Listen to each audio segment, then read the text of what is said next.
3 دن کے لیے عدالت نے الاٹ کر دیا ہے۔ ایک تو رؤف صاحب تھے اور 7 ہمارے 8 اور جو ہیں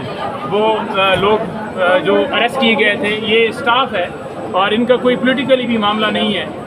ان کو دہشت گرد جو ہے ڈکلیئر کیا جا رہا ہے کہ یہ پاکستان کے خلاف ہیں، یہ پاکستان کے غدار ہیں۔ اور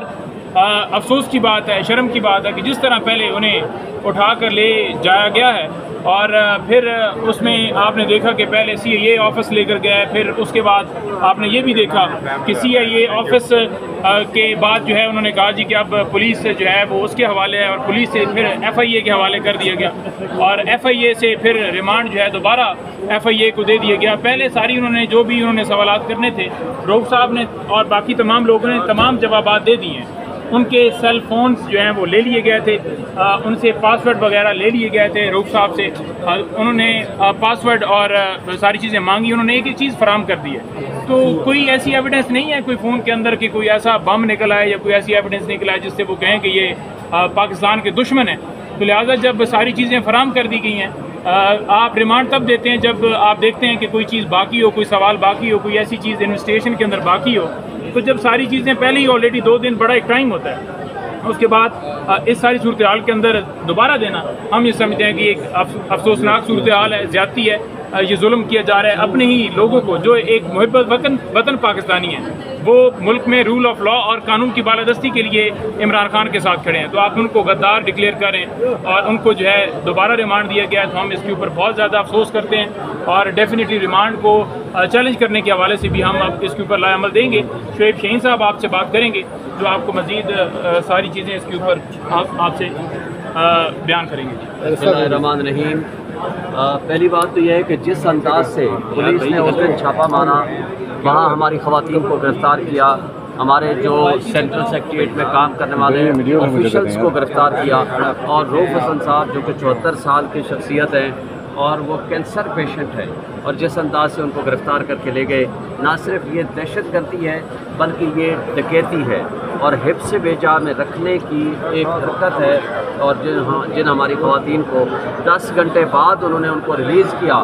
یہ اللیگل کنفائنمنٹ ہے۔ ہم ان کے خلاف یہ پروسیڈنگز کرنے کا ہم اپنا حق محفوظ رکھتے ہیں، اور انشاءاللہ آج سے ہم وہ انیشیٹ کریں گے جو انہوں نے ڈاکہ ڈالا، جس طرح ہمارا سامان اٹھا کے لے کے۔ مجھے بتا دیں، آپ سارے ماشاءاللہ پڑھے لکھے لوگ ہو، پورے آپ سوشل میڈیا ڈیجیٹل میڈیا استعمال کرنے والے لوگ ہو، مجھے بتائیں ایل سی ڈی کے اندر وہ کون سا ایسا ایویڈنس ہوتا ہے جو ان کو اٹھا کے لے جائے؟ وہ ایل سی ڈی بھی اٹھا کے لے گئے، یہ تو ڈاکہ زنی ہے، اور وہ سارا ریکارڈ اٹھا کے لے گئے، جو ایفیڈیوٹس تھے وہ اٹھا کے لے گئے جو ہم نے الیکشن کمیشن میں جمع کرانا تھا۔ مقصد ان کا کیا ہے؟ مقصد ان کا یہ ہے کہ اس دن سے یہ پاگل ہو گئے ہیں، یہ موجودہ جو کٹھ پتلی حکومت ہے، وہ اسٹیبلشمنٹ اور ان کے جو کارندے ہیں، جس انداز سے سپریم کورٹ کی ججمنٹ آنے کے بعد اطاعت آرڈر کی پریس کانفرنس سے لے کر آج تک جو کچھ انہوں نے حرکتیں کر رہے ہیں، مجھے بتا دیں کہ یہ نہ جسٹیفائڈ ہے، نہ اخلاقی ہے، نہ آئینی ہے، نہ قانونی ہے۔ مقصد ان کا یہ تھا کہ سپریم کورٹ کی ججمنٹ کو کسی طریقے سے فرسٹریٹ کیا جائے۔ نمبر 2، ان کا مقصد یہ ہے کہ جو حق سچ کی آواز جو اس وقت سوشل میڈیا کے ذریعے یا ڈیجیٹل میڈیا کے ذریعے آپ لوگ اٹھاتے ہو، آپ ڈیجیٹل میڈیا ہو، آپ کو، مجھے، پورے پاکستانی قوم کو آج ڈیجیٹل دہشت گرد کہا جا رہا ہے۔ کیا یہ آئینی اور قانونی ہے؟ ان بیچارے ملازمین کا کیا قصور ہے جو وہاں بیٹھ کے کلیریکل کام کرتے ہیں یا کوئی سیکورٹی میں ہیں یا کوئی اپنا کام کر رہے ہیں، ان لوگوں کو اٹھا کر کے جیلوں میں بند کر دینا؟ یہ آج جس طرح ریمانڈ میں اضافہ ہوا ہے، ہم یہ سمجھتے ہیں کہ یہ غلط ہے۔ ٹوٹلی کوئی ایسی چیز باقی نہیں تھی جو کوئی ریکوری کرنا مقصد ہو یا انویسٹیگیشن پرپزز کے لیے ان کی فزیکل کسٹڈی کی ضرورت ہو، اور ایک امپلائز کو یا ایک کینسر پیشنٹ کو 74 سال والے کو اس طرح ان کی تذلیل کرنا اور ان کے خلاف اس طرح کے مقدمات بنانا اٹ سیلف شو کرتا ہے کہ پاکستان میں اگر کوئی آواز اٹھائے گا تو اس کی آواز اور گلا دبانے کے لیے یہ سارے جو کٹھ پتلی ہیں اور جو اسٹیبلشمنٹ ہے اور ان کے جو کرندے ہیں ان کو آواز وہ بند کریں گے، جس کا نقصان آج آپ نے دیکھا ہے کہ پوری دنیا میں ہمارے ملک کا ایک تماشا بنا جا رہا ہے، اور اس تماشا بنانے میں اور اس ہمارے ملک کے جو چہرہ ہے جو کہ صاف روشن چہرہ ہے اس کو داغدار کرنے میں یہ جو کردار ہیں ان سب کو پہچانیں پوری پاکستانی قوم کو میں کہتا ہوں کہ اس وقت آپ ان کے ہتھ کنڈوں کو ناکام بنائیں. ہر شخص اپنے سوشل میڈیا کے ذریعے ان کی ان حرکتوں کو وہ